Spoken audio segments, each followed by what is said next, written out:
हम सब जानते हैं कि 26 जनवरी 1950 को भारत का संविधान लागू हुआ था। पर अगला सवाल ये भी आ जाता है कि भारत का संविधान 26 जनवरी को ही क्यों लागू हुआ, किसी और तारीख को क्यों लागू नहीं हुआ। आज बात करेंगे इसी विषय पर। नमस्कार दोस्तों, मेरा नाम है राजीव और आप देख रहे हैं पॉलिटिक्स अड्डा।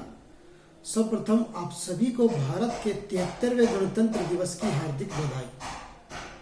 जी हाँ दोस्तों, देश में अंग्रेजी शासन चल रहा था, तो वर्ष 1929 में लाहौर अधिवेशन हुआ, जिसकी अध्यक्षता पंडित नेहरू कर रहे थे।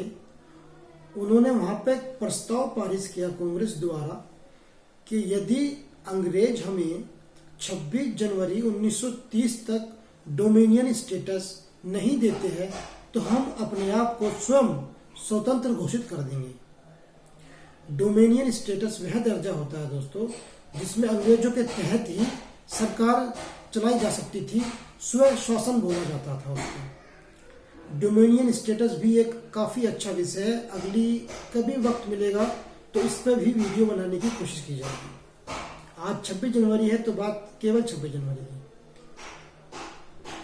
अब सरकार द्वारा कांग्रेस के जो अधिवेशन हुआ था उसके द्वारा अंग्रेजों को अल्टीमेट तो दे दिया गया था, परंतु अंग्रेज ठहरे अंग्रेज, उनके कान पे जूं तक नहीं रहेंगी। और एक वर्ष हो गया, तब रावी नदी के किनारे 26 जनवरी 1930 को पंडित नेहरू ने तिरंगा फहराया और भारत को स्वतंत्र घोषित किया। अब ये सिलसिला कांग्रेस खेमे द्वारा हर वर्ष चलता रहा कि 26 जनवरी 1930 में जो हुआ था पूर्ण स्वराज दिवस के रूप में उसको मनाने का प्रक्रिया कार्यक्रम हर वर्ष किया जाने लगा।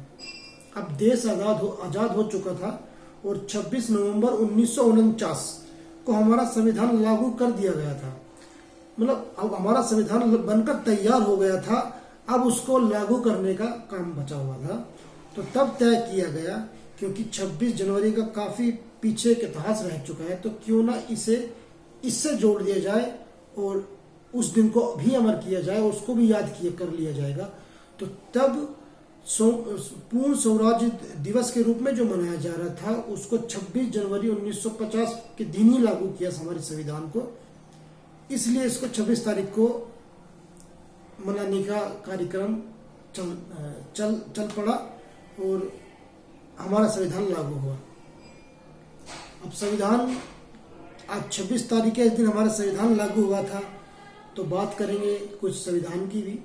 हमारा संविधान हाथ से लिखा हुआ विश्व का सबसे लंबा संविधान है, जो हिंदी और इंग्लिश दोनों भाषाओं में लिखा गया है। अब एक छोटी सी कहानी और मैं यहाँ पे बताता चलूं कि जब संविधान बनके तैयार हुआ तो उसके जो पूरा जो कॉर्नर था, जो उसके किनारियां थी, वो खाली पड़ी थी। तो उसको पूरी संविधान सभा ने बोला कि क्यों ना इस पे कोई चित्रकारी की जाए। तो उस वक्त के सबसे बड़े चित्रकार नंदलाल बोस को संपर्क में लिया गया और उनसे कहा गया कि आप इन पे चित्रकारी करिए। तब नंदलाल जी ने अपने साथियों के साथ वहां पर चित्रकारी करी और संविधान के पहले पन्ने पर भारत की लाट दर्शाई गई है, जो कि भारत के गौरवशाली इतिहास का एक प्रतीक है। फिर उसमें गौतम बुद्ध, श्री कृष्ण, अकबर, टीपू सुल्तान, रानी लक्ष्मीबाई, गुरु गोविंद सिंह, स्वर्ग से उतरती हुई गंगा, इस तरीके के महान चित्र दर्शाए गए, जिसको देखने से ही मन उत्साहित हो जाता है। भारत का संविधान भारत की संसद में, जो उसका ओरिजिनल कॉपी है, भारत की संसद में मौजूद है, जो नाइट्रोजन गैस के द्वारा उस पर रखा गया ताकि हमारा संविधान खराब ना हो। उस बॉक्स में नाइट्रोजन गैस है जिसमें हमारा संविधान ओरिजिनल कॉपी वहां रखी गई है। और याद मजे की इसमें एक बात है कि हमारे संविधान की जो ओरिजिनल कॉपी है, अगर आप किसी सांसद द्वारा, आपका कोई सांसद है तो तभी आपको वहां से भारत की ओरिजिनल कॉपी, संविधान की ओरिजिनल कॉपी मिल सकती है। अदरवाइज आपको इसमें नहीं मिल पाएगी। आपको किसी सांसद द्वारा ही वहां से कुछ ही छोटे से खर्चे पर आपको वो प्रति मिल सकती है। अब हम संविधान की कस्में तो बहुत खाते हैं, पर क्या संविधान के बारे में जानते भी है? थोड़ी सी जानकारी लेंगे कि भारत के पहले पन्ने पर, संविधान के पहले पन्ने पर संविधान की आत्मा बसती है, जिसे हम प्रस्तावना कहते हैं, जो हम भारत के लोगों से शुरू होती है। संविधान लिखने वाले ने संविधान लिखते समय ये तो तय किया गया था कि संविधान संशोधन किया जा सकता है, पर उसकी प्रस्तावना को नहीं बदला जा सकता। पर यह हुआ दोस्तों, संविधान की प्रस्तावना भी बदली गई थी सन 1976 में, और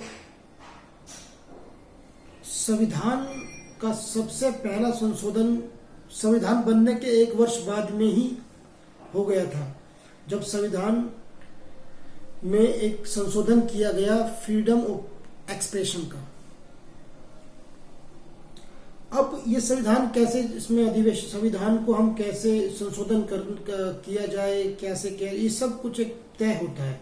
संविधान बनाने वाले इसमें भी डॉक्टर भीमराव अंबेडकर इसमें भी जानकारी देके गई है कि अगर संसद में पूर्ण 1/2 बहुमत होगा या कोई विशेष मुद्दा होगा तब, और कभी कभी राज्यों के विधानमंडलों की सहमति भी से भी बदला जा सकता है, और जब बदल दिया जाता है तब राष्ट्रपति के अहम सिग्नेचर होते हैं, तब जाके ये कानून बनाया जाता है।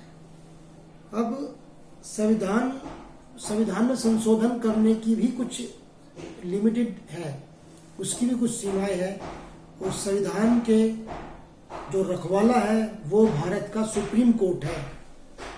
वही तय करता है कि ये कितनी, इसमें संशोधन कितना करना है, कहाँ तक जायज है।